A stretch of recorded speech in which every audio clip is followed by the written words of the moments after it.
ನಮಸ್ಕಾರ ಆತ್ಮೀಯ ಬಂಧುಗಳೇ. 2026 ಮೇ 1ರಂದು ವಿಶೇಷ ಶಕ್ತಿಶಾಲಿ ಬುದ್ಧ ಹುಣ್ಣಿಮೆ ಬಂದಿದೆ. ಇನ್ನು ಈ ದಿನ ಈ ಮರದ ಬೇರನ್ನ ಮನೆಯ ಬಾಗಿಲಿಗೆ ಕಟ್ಟಿದ್ರೆ ಸರ್ವ ದೇವತೆಗಳ ರಕ್ಷಣೆ ಮನೆಗೆ ಸಿಗುತ್ತದೆ. ಈ ಬೇರಿನ ಕೆಳಗೆ ಕುಟುಂಬದವರು ದಿನವೂ ಓಡಾಡಿದ್ರೆ ಕಷ್ಟಗಳೆಲ್ಲ ಮಂಜಿನಂತೆ ಕರಗಿ ಹೋಗುತ್ತದೆ. ಜೀವನದಲ್ಲಿನ ಎಲ್ಲ ವಿಧವಾದ ಸಮಸ್ಯೆಗಳು ದೂರವಾಗಲು, ಹಣದ ಏಳಿಗೆ, ನೆಮ್ಮದಿಯನ್ನ ಪಡೆಯಲು ಬಾಗಿಲಿಗೆ ಯಾವ ಬೇರನ್ನ ಕಟ್ಟಬೇಕು, ಯಾವ ವಸ್ತುವನ್ನ ಮಣ್ಣಿನಲ್ಲಿ ಹೂತಿಟ್ರೆ ಶುಕ್ರನ ಬಲ ಹೆಚ್ಚಾಗಿ ಧನಾಕರ್ಷಣೆಯಾಗುತ್ತದೆ ಎಂದು ಇವತ್ತಿನ ಈ ವಿಡಿಯೋದಲ್ಲಿ ಸಂಪೂರ್ಣವಾಗಿ ತಿಳಿಸಿಕೊಡ್ತೀವಿ. ಬನ್ನಿ. ಅದಕ್ಕೂ ಮುಂಚೆ ನೀವಿನ್ನು ಚಾನಲ್ಗೆ ಸಬ್ಸ್ಕ್ರೈಬ್ ಆಗಿಲ್ಲ ಅಂದರೆ ಈಗಲೇ ಸಬ್ಸ್ಕ್ರೈಬ್ ಆಗಿ, ಹಾಗೆ ವಿಡಿಯೋಗೆ ಲೈಕ್ ಮಾಡಿ, ವಿಡಿಯೋ ಸ್ಕಿಪ್ ಮಾಡದೆ ಕೊನೆ ತನಕ ನೋಡಿ. ಎಲ್ಲರೂ ಭಕ್ತಿಯಿಂದ ಓಂ ಶ್ರೀ ಮಹಾಲಕ್ಷ್ಮಿ ನಮಃ ಅಂತ ಕಮೆಂಟ್ ಮಾಡಿ. ಮೊದಲಿಗೆ ಜನಾಕರ್ಷಣೆ, ಧನಾಕರ್ಷಣೆ ಆಗಲು, ನೀವು ಅಂದುಕೊಂಡಂಥ ಕೆಲಸಗಳು ಆಗಲು, ಎಲ್ಲದರಲ್ಲೂ ಯಶಸ್ಸನ್ನು ಗಳಿಸಲು, ಹಣದ ಸಮಸ್ಯೆಯಿಂದ ಹೊರಬಂದು ನಿತ್ಯ ಸುಖ ಜೀವನವನ್ನು ನೋಡಲು ನಿಮಗೆ ಸಮಯ ಸಿಕ್ಕಾಗಲೆಲ್ಲ ಪ್ರಯಾಣಿಸುವಾಗ ಆಗಿರಬಹುದು, ಊಟ ಮಾಡುವಾಗ ಆಗಿರಬಹುದು, ಸ್ನಾನವಾದ ಬಳಿಕ ದೇವಾಲಯಗಳಿಗೆ ಹೋದಾಗ ಆಗಿರಬಹುದು, ರೀಂ ಶ್ರೀಂ ರೀಂ ಎಂಬ ಶಕ್ತಿಶಾಲಿ 3 ಅಕ್ಷರದ ಮಂತ್ರವನ್ನು ಹೇಳಿಕೊಳ್ಬೇಕು. ಇದರಿಂದ ಯಶಸ್ಸಿನ ಆಕರ್ಷಣೆಯಾಗುತ್ತದೆ. ಮಾಡುವ ಕೆಲಸದಲ್ಲಿ ಯಶಸ್ಸು, ಮನೋಸ್ಥೈರ್ಯ ಕೂಡ ವೃದ್ಧಿಯಾಗುತ್ತೆ. ಇದರ ಜೊತೆಗೆ ಈ ಮಂತ್ರ ಪಠಿಸಿ. ಓಂ ನಮಃ ಶಿವಾಯ, ಓಂ ನಮೋ ಭಗವತೆ ವಾಸುದೇವಾಯ, ಓಂ ಶಂ ಶನೇಶ್ವರಾಯ ನಮಃ, ಓಂ ನಮೋ ಭಗವತೆ ವಾಸುದೇವಾಯ, ಪಿತೃದೇವಾನಾಂ ತರ್ಪಣಂ ಕರಿಕ್ಷೆ. ಓಂ ಭೂರ್ಭುವಸ್ವಃ ತತ್ಸವಿತುರ್ವರೆಣ್ಯಂ ಭರ್ಗೋ ದೇವಸ್ಯ ಧೀಮಹಿ ಧಿಯೋ ಯೋ ನಃ ಪ್ರಚೋದಯಾತ್. ಈ ಹುಣ್ಣಿಮೆ ಪೂಜೆ ವಿಧಾನ. ಈ ದಿನದಂದು ಬ್ರಹ್ಮ ಮುಹೂರ್ತದಲ್ಲಿ ಎದ್ದು ಸ್ನಾನವಾದರೆ ಪವಿತ್ರ ನದಿ ಅಥವಾ ಕೊಳದಲ್ಲಿ ಸ್ನಾನ ಮಾಡಿ. ನಿಮ್ಮ ಪೂರ್ವಜರ ಶಾಂತಿಗಾಗಿ ಮತ್ತು ಪುಣ್ಯವನ್ನು ಪಡೆಯಲು ಉಪವಾಸವನ್ನು ಆಚರಿಸುವ ಪ್ರತಿಜ್ಞೆ ಮಾಡಿ. ನದಿ ದಂಡೆಯಲ್ಲಿ ಅಥವಾ ಮನೆಯಲ್ಲಿ ತಾಮ್ರದ ಪಾತ್ರೆಯಲ್ಲಿ ನೀರು, ಕಪ್ಪು ಎಳ್ಳು, ಕುಶ, ಹುಲ್ಲು, ಹೂವುಗಳು ಮತ್ತು ಅಕ್ಕಿಯನ್ನು ಬೆರೆಸಿ ಪೂರ್ವಜರಿಗೆ ಅರ್ಪಿಸಿ. ತರ್ಪಣವನ್ನು ಅರ್ಪಿಸುವಾಗ ಓಂ ಪಿತೃಭ್ಯ ಸ್ವಧಾ ನಮಃ ಈ ಮಂತ್ರವನ್ನು ಪಠಿಸಿ. ದಕ್ಷಿಣ ದಿಕ್ಕಿನತ್ತ ಮಣ್ಣಿನ ತುಪ್ಪದ ದೀಪವನ್ನು ಹಚ್ಚಿಡಿ. ಪೂರ್ವಜರ ಹೆಸರಿನಲ್ಲಿ ಆಹಾರ, ಬಟ್ಟೆ, ಹಣ್ಣುಗಳು ಇತ್ಯಾದಿಗಳನ್ನು ಅರ್ಪಿಸಿ. ಉಪವಾಸ ಮತ್ತು ತರ್ಪಣ ಅರ್ಪಿಸಿದ ನಂತರ ಅರ್ಹ ಬ್ರಾಹ್ಮಣ ಅಥವಾ ನಿರ್ಗತಿಕ ವ್ಯಕ್ತಿಗೆ ಊಟ ಹಾಕಿ ಮತ್ತು ಎಳ್ಳು, ಬಟ್ಟೆ, ಆಹಾರ, ದಕ್ಷಿಣೆಯನ್ನು ದಾನ ಮಾಡಿ. ಅರಳಿ ಮರ ಅಥವಾ ಆಲದ ಮರಕ್ಕೆ 108 ಬಾರಿ ಪ್ರದಕ್ಷಿಣೆ ಹಾಕಿ. ಈಗಿನ ಕಾಲದಲ್ಲಿ ಪ್ರತಿಯೊಬ್ಬರಿಗೂ ಇರುವ ಮುಖ್ಯ ಸಮಸ್ಯೆ ಎಂದರೆ ಸಂಪಾದನೆ ಮಾಡಿದ್ದು ಕೈನಲ್ಲಿ ನಿಲ್ಲೋದಿಲ್ಲ. ಋಣಬಾಧೆಗಳಿಂದ, ಸಾಲದ ಸುಲಿ, ಹಣದ ವಿಪರೀತ ಸಮಸ್ಯೆ. ಒಂದು ದಿನವೂ ನೆಮ್ಮದಿಯಾಗಿ ನಿದ್ರಿಸಲು ಸಾಧ್ಯವಾಗುವುದಿಲ್ಲ. ಜೀವನದಲ್ಲಿ ಎಲ್ಲವನ್ನೂ ಕಳೆದುಕೊಂಡು ನೆಮ್ಮದಿಯೇ ಇಲ್ಲದ ಜೀವನವನ್ನು ನಡೆಸುತ್ತಿರುತ್ತಾರೆ. ಎಲ್ಲ ಪರಿಹಾರಗಳನ್ನು ಮಾಡಿ ಇನ್ಮೇಲೆ ಯಾವುದು ಬೇಡ ಭಗವಂತ ಇಟ್ಟ ರೀತಿ ಬದುಕಿಬಿಡೋಣ ಎನ್ನುವಷ್ಟು ನೊಂದಿರುತ್ತಾರೆ. ಅಂಥವರು ಈ ಒಂದು ಬೇರನ್ನು ಸ್ಪರ್ಶಿಸಿದರೆ, ಮನೆಯ ಬಾಗಿಲಿಗೆ ಈ ವಿಧಾನದಲ್ಲಿ ಕಟ್ಟಿದರೆ ಅದ್ಭುತಗಳು ಜೀವನದಲ್ಲಿ ನಡೆಯುವುದಕ್ಕೆ ಶುರುವಾಗುತ್ತೆ. ಇನ್ನು ಹುಣ್ಣಿಮೆ ದಿನ ಮನೆಯ ಬಾಗಿಲಿಗೆ ಈ ಶಕ್ತಿಯುತ ಬೇರನ್ನು ಕಟ್ಟಬೇಕು. ಈ ಬೇರು ಯಾವುದೆಂದರೆ ಆಲದ ಮರದ ಬೇರು. ಈ ಬೇರನ್ನು ಹುಣ್ಣಿಮೆ ದಿನ ಮನೆಗೆ ತಂದು ಒಂದು ಸಲ ಹಾಲಿನಿಂದ, ಮತ್ತೊಂದು ಸಲ ಶುದ್ಧ ಜಲದಿಂದ ತೊಳೆದು, ನಂತರ ಹಳದಿ, ಕೆಂಪು ದಾರದಲ್ಲಿ ಕಟ್ಟಿ, ಬಿಳಿ ಅಥವಾ ಹಳದಿ ವಸ್ತ್ರದಲ್ಲಿ ಈ ಬೇರನ್ನು ಕಟ್ಟಿ ದೇವರ ಕೋಣೆಯಲ್ಲಿಟ್ಟು ಪೂಜಿಸಬೇಕು. ಮನೆಯ ಎಲ್ಲ ಕಷ್ಟಗಳು ನಿವಾರಣೆಯಾಗಿ ಉತ್ತಮೋತ್ತಮ ಫಲಗಳು ಪ್ರಾಪ್ತಿಯಾಗಲಿ. ಮನೆಯ ಸದಸ್ಯರಿಗೆ ಇರುವಂತಹ ಅನಾರೋಗ್ಯದ ಸಮಸ್ಯೆ, ಸಾಲದ ಸಮಸ್ಯೆ, ಅದೃಷ್ಟದ ಕೊರತೆಗಳನ್ನು ದೂರ ಮಾಡಿ ರಕ್ಷಿಸು ಎಂದು ವಿಷ್ಣು ನಾಮಸ್ಮರಣೆ ಮಾಡುತ್ತಾ ಬೇಡಿಕೊಳ್ಳಬೇಕು. ನಂತರ ಈ ಬೇರು ಕಟ್ಟಿದ ಮೂಟೆಯನ್ನು ಮನೆಯ ಹೊರಭಾಗ ಬಾಗಿಲಿನ ಮೇಲ್ಭಾಗದಲ್ಲಿ ನೇತು ಹಾಕಬೇಕು. ಇದರಿಂದ ವಿಪರೀತವಾಗಿ ಧನಾಕರ್ಷಣೆಯಾಗುತ್ತೆ. ಮನೆಯಲ್ಲಿನ ಎಂಥದ್ದೇ ಕಠಿಣ ಸಮಸ್ಯೆಗಳು ಶೀಘ್ರವಾಗಿ ದೂರವಾಗುತ್ತೆ. ಇದಕ್ಕೆ ಕಾರಣ ಏನು ಅಂತ ನೋಡೋದಾದರೆ ಆಲದ ಮರ. ಈ ಮಹಾವಿಷ್ಣು ದೇವರ ಸ್ವರೂಪ. ಪ್ರಳಯ ಕಾಲದಲ್ಲಿ ಸೃಷ್ಟಿಯು ಜಲದಿಂದ ತುಂಬಿ ಹೋದಾಗ ಮುದ್ದು ಕೃಷ್ಣನು ಆಲದ ಮರದ ಎಲೆಯ ಮೇಲೆ ಹೆಬ್ಬೆರಳನ್ನು ಬಾಯಿಯಲ್ಲಿಟ್ಕೊಂಡು ದರ್ಶನವನ್ನು ನೀಡಿದ್ದನು. ಜ್ಞಾನವನ್ನು ಉಪದೇಶಿಸುವ ದಕ್ಷಿಣಾಮೂರ್ತಿ ರೂಪದಲ್ಲಿರುವ ಪರಮೇಶ್ವರನು ಕೂಡ ಆಲದ ಮರದ ಕೆಳಗೆ ಜ್ಞಾನವನ್ನು ಉಪದೇಶಿಸಿದ್ದನು. ಸ್ವತಃ ಪರಮೇಶ್ವರನಿಗೆ, ಮಹಾವಿಷ್ಣುವಿಗೆ ಅತ್ಯಂತ ಪ್ರಿಯವಾದ ಮರ ಅಥವಾ ವೃಕ್ಷವೆಂದರೆ ಅದು ಆಲದ ಮರ. 100 ವರ್ಷಗಳ ಕಾಲ ತಪಸ್ವಿಗಳು ಆಲದ ಮರದ ಕೆಳಗೆ ಕುಳಿತು ತಪಸ್ಸನ್ನು ಮಾಡುತ್ತಿದ್ದರು. ಸಾಕ್ಷಾತ್ ಮಹಾವಿಷ್ಣುವಿನ ರೂಪವೇ ಆಲದ ಮರವಾಗಿದೆ. ಸಾಕ್ಷಾತ್ ಶ್ರೀ ಕೃಷ್ಣನು ಆಲದ ಮರದ ಎಲೆಯ ಮೇಲೆ ಬೆಣ್ಣೆಯನ್ನಿಟ್ಟು ಜನರಿಗೆ ಹಂಚಿದ್ದನೆಂದು ಪುರಾಣಗಳು ಹೇಳುತ್ತವೆ. ಅಂತಹ ಶಕ್ತಿ ಆಲದ ಮರಕ್ಕಿದೆ. ಆದ್ದರಿಂದ ಯಾವ ಮನೆಯ ಮುಂದೆ ಆಲದ ಮರ ಬೇರು ಇರುತ್ತದೋ ಆ ಮನೆಯ ಹಣ, ಐಶ್ವರ್ಯ, ಸಂಪತ್ತು ನಿರಂತರವಾಗಿ ವೃದ್ಧಿಯಾಗಲೇ ಇರುತ್ತದೆ. ದೈವಶಕ್ತಿಯ ಅನುಗ್ರಹ ಸದಾ ಇರುತ್ತದೆ. ಹುಣ್ಣಿಮೆ ದಿನದಂದು ಶಿವ ಮತ್ತು ಪಾರ್ವತಿ ದೇವಿಯನ್ನ ಪೂಜಿಸುವ ಸಂಪ್ರದಾಯವಿದೆ. ಈ ದಿನ ಪೂರ್ವಜರು ಸೂರ್ಯಾಸ್ತದವರೆಗೆ ವಾಯುವಿನ ರೂಪದಲ್ಲಿ ಮನೆ ಬಾಗಿಲಲ್ಲಿಯೇ ಇದ್ದು ತಮ್ಮ ಕುಟುಂಬದಿಂದ ತರ್ಪಣ ಮತ್ತು ಶ್ರಾದ್ದವನ್ನು ಬಯಸುತ್ತಾರೆಂದು ನಂಬಲಾಗಿದೆ. ಆದ್ದರಿಂದ ಹುಣ್ಣಿಮೆ ದಿನ ಪವಿತ್ರ ನದಿಯಲ್ಲಿ ಸ್ನಾನ ಮಾಡಿ ಮತ್ತು ಅನ್ನವನ್ನು ಅರ್ಪಿಸಿ. ಮನೆಯಲ್ಲಿ ಬ್ರಾಹ್ಮಣರಿಗೆ ನಿಮ್ಮ ಕೈಲಾದಷ್ಟು ದಾನ ಮಾಡಿ. ಹೀಗೆ ಮಾಡುವುದರಿಂದ ಆಯಸ್ಸು ವೃದ್ಧಿಯಾಗುತ್ತದೆ ಮತ್ತು ಕುಟುಂಬದಲ್ಲಿ ಸುಖ ಸಮೃದ್ಧಿ ಇರುತ್ತದೆ. ಹಾಗೆಯೇ ಮನೆಯಲ್ಲಿನ ಎಲ್ಲ ಕಷ್ಟಗಳು ಕಳೆದು ಹಣದ ಖರ್ಚು ಕಡಿಮೆಯಾಗಲು ಶಂಖವನ್ನು ಮನೆಯಲ್ಲಿಡಬೇಕು. ಇದರಿಂದ ಸ್ಥಿರಲಕ್ಷ್ಮಿಯ ಅನುಗ್ರಹ ಪ್ರಾಪ್ತಿಯಾಗುತ್ತೆ. ಧನಾಕರ್ಷಣೆ ಉಂಟಾಗಿ ವಿಶೇಷ ಏಳಿಗೆಯನ್ನು ಮನೆಯಲ್ಲಿ ನೀವು ಕಾಣಬಹುದು. ತೀವ್ರವಾದ ಸಾಲದ ಸಮಸ್ಯೆಗಳಿದ್ದವರು ಈ ದಿನದಂದು ಸೂರ್ಯೋದಯಕ್ಕೂ ಮುನ್ನ ನಿಮ್ಮ ಮನೆಯ ದೇವರ ಕೋಣೆಯಲ್ಲಿ ಬೆಳ್ಳಿ ಲೋಹದಿಂದ ತಯಾರು ಮಾಡಿದ ಚಿಕ್ಕ ಆನೆಯ ಮೂರ್ತಿಯನ್ನಿಡಬೇಕು. ಮಹಾಲಕ್ಷ್ಮೀ ದೇವಿಗೆ ಆನೆಗಳೆಂದರೆ ಬಲು ಪ್ರೀತಿ. ಬೆಳ್ಳಿ ಲೋಹ ಚಂದ್ರನಿಗೆ ಪ್ರಿಯ. ಚಂದ್ರನಿಗೆ ಅಧಿಷ್ಠಾನ ದೇವತೆ ಶ್ರೀ ಮಹಾಲಕ್ಷ್ಮೀ ದೇವಿ ಬೆಳ್ಳಿ ಆನೆ ವಿಗ್ರಹವನ್ನು ಮನೆಯಲ್ಲಿಟ್ಟು ಪೂಜಿಸ್ತಾ ಬಂದರೆ ಲಕ್ಷ್ಮೀ ಚಂದ್ರರ ಅನುಗ್ರಹದಿಂದ ಸಾಲಗಳು ಹಂತ ಹಂತವಾಗಿ ತೀರಿ ಹೋಗುತ್ತೆ. ಜ್ಯೋತಿಷಾಸ್ತ್ರದ ಪ್ರಕಾರ ಈ ದಿನದಂದು ದಾನ ಮಾಡುವುದು ತುಂಬ ಪ್ರಯೋಜನಕಾರಿ ಎಂದು ಈ ದಿನದಂದು ಬಡವರಿಗೆ ಆಹಾರವನ್ನು ದಾನ ಮಾಡುವುದರಿಂದ ಜೀವನದಲ್ಲಿ ಸಂತೋಷ ಮತ್ತು ಸಮೃದ್ಧಿ ಉಂಟಾಗುತ್ತದೆಂದು ನಂಬಲಾಗಿದೆ. ಕೆಲಸಗಳಲ್ಲಿ ಬರುವ ಅಡೆತಡೆಗಳಿಂದ ಮುಕ್ತಿ ಸಿಗುತ್ತದೆ. ಇದಲ್ಲದೆ ಈ ದಿನ ಇರುವೆಗಳಿಗೆ ಸಕ್ಕರೆ ಆಹಾರವಾಗಿ ನೀಡಿದರೆ ಲಕ್ಷ್ಮೀ ದೇವಿಯು ಪ್ರಸನ್ನಳಾಗುತ್ತಾಳೆ. ಇನ್ನು ಈ ದಿನ ಒಂದು ಚಿಕ್ಕ ಪಾತ್ರೆ ಅಥವಾ ಬಟ್ಟಲಿನಲ್ಲಿ ಜೇನುತುಪ್ಪವನ್ನು ತುಂಬಿಸಿ ಆ ಬಟ್ಟಲನ್ನು ಯಾರು ಓಡಾಡದೇ ಇರುವಂಥ ನಿರ್ಜನ ಪ್ರದೇಶದಲ್ಲಿ ಚಿಕ್ಕದಾಗಿ ಗುಂಡಿ ತೆಗೆದು ಅದರೊಳಗೆ ಮುಚ್ಚಿ ಮನೆಗೆ ಬರಬೇಕು. ಜೇನುತುಪ್ಪವು ಶುಕ್ರನಿಗೆ ಪ್ರಿಯವಾದದ್ದು. ಈ ಕೆಲಸ ಮಾಡುವುದರಿಂದ ಶುಕ್ರನ ಬಲ ಹೆಚ್ಚಾಗುತ್ತದೆ. ಜೇನುತುಪ್ಪದ ಬಟ್ಟಲನ್ನು ಎಲ್ಲಾದರೂ ಊತಿಡಲು ಸಾಧ್ಯವಾಗದಿದ್ದರೆ ದೈವ ವೃಕ್ಷಗಳ ಕೆಳಗೆ ಇರುವೆಗಳಿಗೆ ಆಹಾರವಾಗಿ ಹಾಕ್ತಾ ಬರಬೇಕು. ಇದರಿಂದಲೂ ಶುಕ್ರನ ಅನುಗ್ರಹ ಪ್ರಾಪ್ತಿಯಾಗುತ್ತೆ. ಹಣದ ಎಲ್ಲ ಸಮಸ್ಯೆ, ಸಾಲದ ಎಲ್ಲ ಕಷ್ಟಗಳು ಶೀಘ್ರವಾಗಿ ದೂರವಾಗಿ ಸುಖ ನೆಮ್ಮದಿಯ ಜೀವನವನ್ನು ನೀವು ನೋಡಬಹುದು. ಇನ್ನು ವ್ಯಾಪಾರಸ್ಥರು ವ್ಯಾಪಾರ ಚೆನ್ನಾಗಿ ನಡೀಬೇಕು. ನರದೃಷ್ಟಿ, ಅಕ್ಕಪಕ್ಕದ ಅಂಗಡಿಯವರ ದೃಷ್ಟಿ ದೂರವಾಗಿ ಚೆನ್ನಾಗಿ ವ್ಯಾಪಾರ ಆಗಲು ಮನೆಯವರ ಕೈನಲ್ಲಿ ದೃಷ್ಟಿಯನ್ನು ತೆಗೆಸಿಕೊಳ್ಬೇಕು.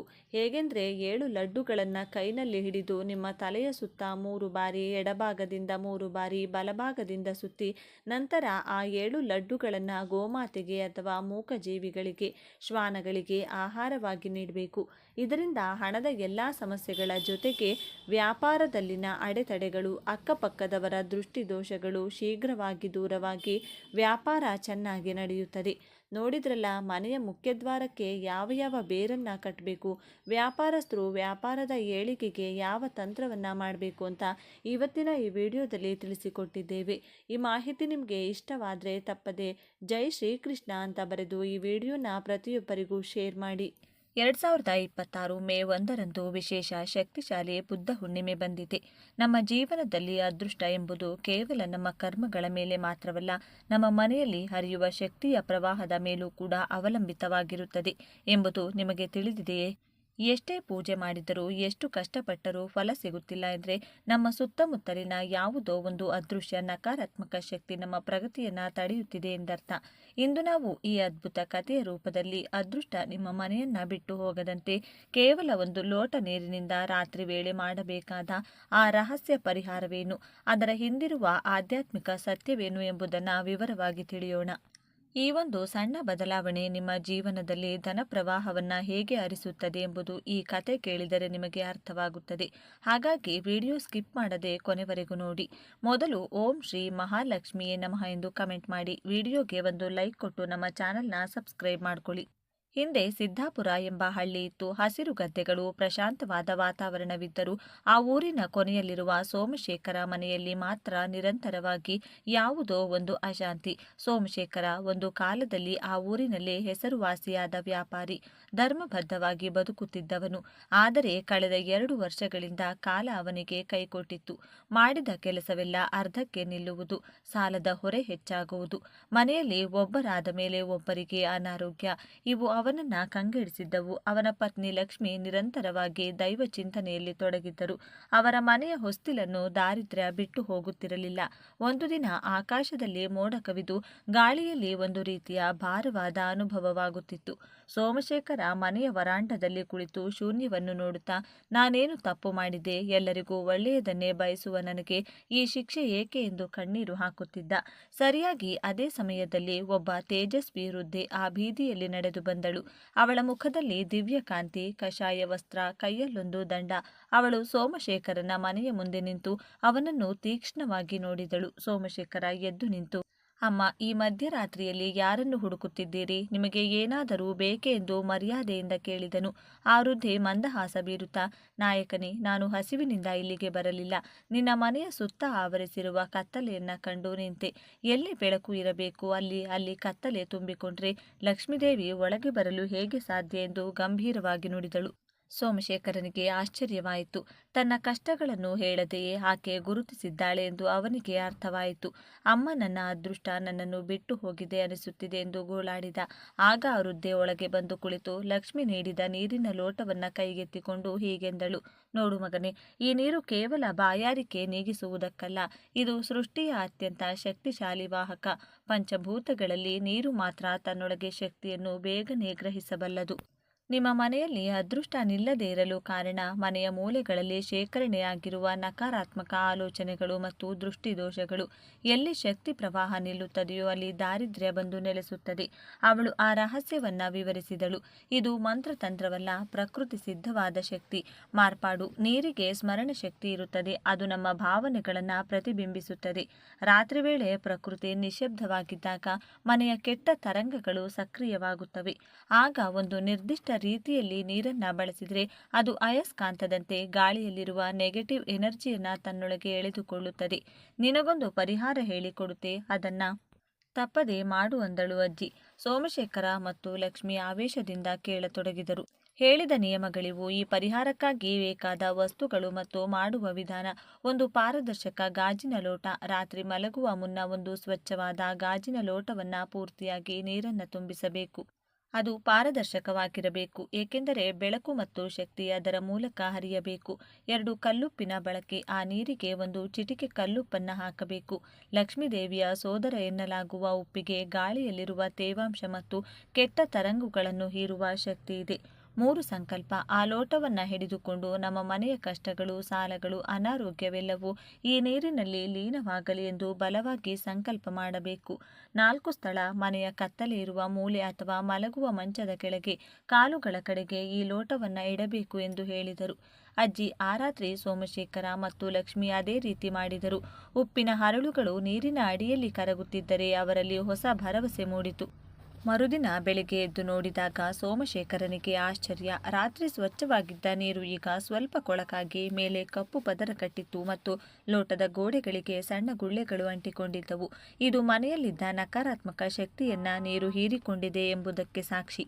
ಸೋಮಶೇಖರ ಅಜ್ಜಿ ಹೇಳಿದ ಪ್ರಕಾರ ಆ ನೀರನ್ನ ಸೂರ್ಯೋದಯಕ್ಕೂ ಮುನ್ನ ಯಾರೂ ತುಳಿಯದ ಜಾಗಕ್ಕೆ ಅಥವಾ ಚರಂಡಿಗೆ ಸುರಿದು ಬಂದ ನಕಾರಾತ್ಮಕತೆಯನ್ನ ಹೋಗಲಾಡಿಸಿದ ನಂತರ ಮನೆಯಲ್ಲಿ ಸಕಾರಾತ್ಮಕ ಶಕ್ತಿಯನ್ನ ತುಂಬಲು 2ನೇ ದಿನದ ಪರಿಹಾರ ಅತ್ಯಗತ್ಯ. ವೃದ್ಧೆಯ ಮಾತಿನಂತೆ ಮರುದಿನ ಬೆಳಿಗ್ಗೆ ಸೂರ್ಯೋದಯದ ಸಮಯದಲ್ಲಿ ಒಂದು ಬೆಳ್ಳಿ ಅಥವಾ ತಾಮ್ರದ ಲೋಟದಲ್ಲಿ ಶುದ್ಧ ನೀರನ್ನು ತೆಗೆದುಕೊಂಡು ಅದಕ್ಕೆ ಸ್ವಲ್ಪ ಅರಿಶಿನ, ಅಕ್ಷತೆ ಕಾಳು ಮತ್ತು ಒಂದು ಕೆಂಪು ಹೂವನ್ನ ಹಾಕಬೇಕು. ಅರಿಶಿನವು ಮಂಗಳಕರ ಮತ್ತು ಗುರುಗ್ರಹದ ಸಂಕೇತ. ಇದು ದುಷ್ಟ ಶಕ್ತಿಗಳನ್ನ ಮನೆಯೊಳಗೆ ಪ್ರವೇಶ ಮಾಡಲು ಬಿಡುವುದಿಲ್ಲ. ಸಂಜೆ ಪೂಜೆಯ ನಂತರ ಸೋಮಶೇಖರ ಈ ಅರಿಶಿನದ ನೀರನ್ನ ಮನೆಯ ಹೊಸ್ತಿಲು, ಬೀರು ಮತ್ತು ಧಾನ್ಯದ ಮನೆಗಳ ಮೇಲೆ ಪ್ರೋಕ್ಷಿಸಿದನು. ಇದರಿಂದ ಮನೆಯಲ್ಲಿ ಹೊಸ ಚೈತನ್ಯ ಮೂಡಿತು. ಅದೇ ದಿನ ಸಂಜೆ ಸೋಮಶೇಖರನ ಹಳೆಯ ವ್ಯಾಪಾರ ಪಾಲುದಾರ ಪರಮಾನಂದ ಅನಿರೀಕ್ಷಿತವಾಗಿ ಮನೆಗೆ ಬಂದನು. ಸೋಮಶೇಖರ, ಕಳೆದ ರಾತ್ರಿ ನನಗೆ ನಿದ್ದೆಯೇ ಬರಲಿಲ್ಲ. ನಿನ್ನ ಜೊತೆ ಜಗಳವಾಡಿ ದೂರಾದದ್ದು ತಪ್ಪು ಎಂದು ನನ್ನ ಮನಸ್ಸು ಹೇಳಿತು. ನಿನ್ನ ಪಾಲಿನ ಹಣ ಮತ್ತು ಹಳೆಯ ಪ್ರಾಜೆಕ್ಟ್ ದಾಖಲೆಗಳನ್ನು ತಂದಿದ್ದೇನೆ. ಮತ್ತೆ ಸೇರಿ ಕೆಲಸ ಮಾಡೋಣ ಎಂದು ಕೇಳಿಕೊಂಡನು. ನಕಾರಾತ್ಮಕತೆ ಹೋದ ಕೂಡಲೇ ಮನುಷ್ಯರ ಮನಸ್ಸುಗಳು ಕೂಡ ಬದಲಾಗುತ್ತವೆ ಎಂಬುದಕ್ಕೆ ಇದೇ ಸಾಕ್ಷಿ. ಸೋಮಶೇಖರನ ಪ್ರಗತಿಯನ್ನ ಕಂಡು ಆ ಊರಿನ ಮತ್ತೊಬ್ಬ ವ್ಯಾಪಾರಿ ರಾಘವ ಮತ್ತು ಸಾಹುಕಾರ ಧನಂಜಯ ಕೂಡ ಈ ರಹಸ್ಯವನ್ನ ಕೇಳಿದರು. ರಾಘವನ ಮನೆಯಲ್ಲಿ ಸದಾ ಗಲಾಟೆಗಳಾಗುತ್ತಿದ್ದವು. ಧನಂಜಯನಿಗೆ ಎಷ್ಟೇ ಹಣವಿದ್ದರೂ ಮನಸ್ಸಿಗೆ ಶಾಂತಿ ಇರಲಿಲ್ಲ. ಸೋಮಶೇಖರ ಅವರಿಗೂ ಈ ಜಲ ಪರಿಹಾರವನ್ನ ತಿಳಿಸಿಕೊಟ್ಟನು. ರಾಘವ ಇದನ್ನು ಮಾಡಿದಾಗ ಅವನ ಮನೆಯ ಜಗಳಗಳು ನಿಂತವು. ಧನಂಜಯ ಇದನ್ನ ಮಾಡಿದಾಗ ಅವನಿಗೆ ಶಾಂತಿ ಸಿಕ್ಕಿತು. ಮಾತ್ರವಲ್ಲದೆ ತನ್ನ ಸಂಪತ್ತನ್ನ ಸಮಾಜದ ಒಳ್ಳೆಯದಕ್ಕೆ ಬಳಸುವ ಆಲೋಚನೆ ಬಂದಿತ್ತು. ಗ್ರಾಮದ ಜನರು ಸೋಮಶೇಖರನ ಮನೆಯ ಕಾಂತಿಯನ್ನು ಕಂಡು ಅಚ್ಚರಿಪಟ್ಟರು. ಸೋಮಶೇಖರ ಎಲ್ಲರಿಗೂ ಈ ಜಲ ರಹಸ್ಯವನ್ನ ತಿಳಿಸಿದನು. ಹಳ್ಳಿಯ ಪ್ರತಿಯೊಬ್ಬರೂ ಇದನ್ನ ಆಚರಿಸತೊಡಗಿದ್ದರಿಂದ ಗ್ರಾಮದಲ್ಲಿ ಅನಾರೋಗ್ಯ ಮತ್ತು ಕಲಹಗಳು ಕಡಿಮೆಯಾದವು. ಒಂದು ದಿನ ಊರಿನಲ್ಲಿ ಒಂದು ದಿವ್ಯ ಕಾಂತಿ ಕಾಣಿಸಿಕೊಂಡಿತು. ಅದು ಊರಿನ ಕೊನೆಯಲ್ಲಿರುವ ಶಿಥಿಲಗೊಂಡಿದ್ದ ಶಿವನ ದೇವಾಲಯದಿಂದ ಬರುತ್ತಿತ್ತು. ಸೋಮಶೇಖರ, ರಾಘವ ಮತ್ತು ಧನಂಜಯ ಸೇರಿ ಆ ದೇವಾಲಯವನ್ನು ಸ್ವಚ್ಛಗೊಳಿಸಿದರು. ಅಲ್ಲಿನ ಪವಿತ್ರ ಕೋನೇರಿನ ನೀರು ಕೂಡ ಈ ಗಾಜಿನ ಲೋಟದ ನೀರಿನಷ್ಟೇ ಶುದ್ಧವಾಗಿತ್ತು. ಆ ದೇವಾಲಯದ ಅರ್ಚಕರು ಸೋಮಶೇಖರನಿಗೆ ವಿವರಿಸಿದರು. ನೀರು ಎಂಬುದು ಜ್ಞಾನದ ವಾಹಕ. ಶಿವನ ಶಿರದಿಂದ ಗಂಗೆ ಹರಿಯುವುದು ನಮ್ಮ ಅಂತರಂಗದ ಶುದ್ಧಿಗಾಗಿ. ಧನಂಜಯ ತನ್ನ ಸಂಪತ್ತನ್ನು ದೇವಾಲಯದ ಅಭಿವೃದ್ಧಿಗೆ ಮತ್ತು ಬಡಮಕ್ಕಳ ವಿದ್ಯಾಭ್ಯಾಸಕ್ಕೆ ಮೀಸಲಿಟ್ಟನು. ಸೋಮಶೇಖರ ಹೇಳುವಂತೆ ಈ ಪರಿಹಾರವನ್ನ ಪ್ರತಿದಿನ ಮಾಡಬೇಕು ಅಥವಾ ವಾರಕ್ಕೆ ಒಂದು ಸಲನಾದರೂ ತಪ್ಪದೇ ಮಾಡಬೇಕು. ನೀರು ಎಷ್ಟು ಸ್ವಚ್ಛವಾಗಿ ಬೆಳಿಗ್ಗೆ ಕಾಣಿಸುತ್ತದೋ ಆಗಲೇ ನಿಮ್ಮ ಮನೆಯಲ್ಲಿ ನಕಾರಾತ್ಮಕತೆ ಇಲ್ಲ ಎಂದು ಅರ್ಥ. ಬೆಳಿಗ್ಗೆ ನೀರು ನೋಡುವಾಗ ಅದು ಕೊಳಕಾಗಿ ಕಾಣಿಸಿದರೆ ಇನ್ನೂ ನಕಾರಾತ್ಮಕತೆ ಉಳಿದಿದೆ ಎಂದು ಅರ್ಥ. ಈ ಪರಿಹಾರವನ್ನ ಅಮಾವಾಸ್ಯೆ ಮತ್ತು ಹುಣ್ಣಿಮೆ ಎಂದು ತಪ್ಪದೆ ಮಾಡಬೇಕು. ಆ ಸಮಯದಲ್ಲಿ ಇದರ ಶಕ್ತಿ 1000 ಪಟ್ಟು ಹೆಚ್ಚಿರುತ್ತದೆ. ಅಮಾವಾಸ್ಯೆಯ ಸಮಯದಲ್ಲಿ ನಕಾರಾತ್ಮಕ ಶಕ್ತಿಗಳು ಹೆಚ್ಚಾಗಿರುವುದರಿಂದ ಈ ನೀರು ಅದನ್ನು ಎಳೆದುಕೊಳ್ಳಲು ಸಹಾಯ ಮಾಡುತ್ತದೆ. ಅದೇ ರೀತಿ ಚಂದ್ರನು ನೀರಿನ ಅಧಿಪತಿ. ಹುಣ್ಣಿಮೆಯ ದಿನದಂದು ಚಂದಿರನ ಬೆಳಕು ಬೀಳುವ ಕಡೆ ಒಂದು ಲೋಟ ನೀರನ್ನ ಇಟ್ಟು ಅದರಲ್ಲಿ ಒಂದು ಬೆಳ್ಳಿಯ ನಾಣ್ಯ ಅಥವಾ ಬಿಳಿ ಹೂವು ಹಾಕಿದರೆ ಆ ನೀರು ಅಮೃತವಾಗುತ್ತದೆ. ಮರುದಿನ ಆ ನೀರು ಇಡೀ ಮನೆಗೆ ಪ್ರೋಕ್ಷಣೆ ಮಾಡಿದರೆ ಅಷ್ಟೈಶ್ವರ್ಯಗಳು ಪ್ರಾಪ್ತಿಯಾಗುತ್ತವೆ. ಅಲ್ಲದೆ ಅದೃಷ್ಟ ಬಂದಾಗ ಅಹಂಕಾರ ಪಡಬಾರದು, ಸದಾ ಕೃತಜ್ಞತೆಯಿಂದ ಇರಬೇಕು ಎಂಬುದು ಆ ವೃದ್ಧೆಯ ಎಚ್ಚರಿಕೆಯಾಗಿತ್ತು. ಸಿದ್ದಾಪುರ ಗ್ರಾಮ ಈಗ ಆಧ್ಯಾತ್ಮಿಕವಾಗಿ ಬದಲಾಗಿದೆ. ಪ್ರತಿಯೊಬ್ಬರೂ ಈ ಜಲ ಪರಿಹಾರದಿಂದ ಸುಖವಾಗಿದ್ದಾರೆ. ಒಂದು ದಿನ ಸಭೆಯಲ್ಲಿ ಸೋಮಶೇಖರ ಮಾತನಾಡುತ್ತಿರುವಾಗ ಅದೇ ವೃದ್ಧೆ ಮತ್ತೆ ಒಂದು ಮರದ ಕೆಳಗೆ ಕಾಣಿಸಿಕೊಂಡಳು. ಸೋಮಶೇಖರ ಓಡಿ ಹೋಗುವಷ್ಟರಲ್ಲಿ ಅವಳು ಮಾಯವಾಗಿದ್ದಳು. ಅವಳು ಮನುಷ್ಯ ರೂಪದಲ್ಲಿ ಬಂದ ಸಾಕ್ಷಾತ್ ಪರಾಶಕ್ತಿ ಎಂದು ಎಲ್ಲರೂ ನಂಬಿದರು. ಆತ್ಮೀಯ ಬಂಧುಗಳೇ, ನೋಡಿದ್ರಲ್ಲವೇ, ದಾರಿದ್ರ್ಯ ಎಂದರೆ ಕೇವಲ ಹಣ ಇಲ್ಲದಿರುವುದು ಮಾತ್ರವಲ್ಲ, ಅದು ಧೈರ್ಯ ಮತ್ತು ನಂಬಿಕೆಯ ಕೊರತೆ ಕೂಡ ಹೌದು. ಈ ಗ್ಲಾಸ್ ನೀರಿನ ರಹಸ್ಯ ಪರಿಹಾರವು ನಿಮಗೆ ಆ ಕಳೆದು ಹೋದ ಧೈರ್ಯ ಮತ್ತು ನಂಬಿಕೆಯನ್ನು ಮರಳಿ ನೀಡುತ್ತದೆ. ನೀರನ್ನು ದೈವವಾಗಿ ಭಾವಿಸಿ ಪವಿತ್ರ ಮನಸ್ಸಿನಿಂದ ಈ ಪರಿಹಾರವನ್ನು ಆಚರಿಸಿ. ನಿಮ್ಮ ಮನೆಯಲ್ಲೂ ಅದೃಷ್ಟವು ಶಾಶ್ವತವಾಗಿ ನೆಲೆಸಲಿ. ಈ ವಿಡಿಯೋ ನಿಮಗೆ ಇಷ್ಟವಾದಲ್ಲಿ ಲೈಕ್ ಮಾಡಿ, ನಿಮ್ಮ ಆತ್ಮೀಯರಿಗೆ ಶೇರ್ ಮಾಡಿ. ನಮ್ಮ ಇಂತಹ ಮತ್ತಷ್ಟು ಆಧ್ಯಾತ್ಮಿಕ ವಿಷಯಗಳಿಗಾಗಿ ನಮ್ಮ ಚಾನೆಲ್ನ ಸಬ್ಸ್ಕ್ರೈಬ್ ಮಾಡಿಕೊಳ್ಳಿ ಮತ್ತು ಬೆಲ್ ಐಕಾನ್ ಒತ್ತಿ. ಸರ್ವೇ ಜನ ಸುಖಿನೋ ಭವಂತು. ಧನ್ಯವಾದಗಳು.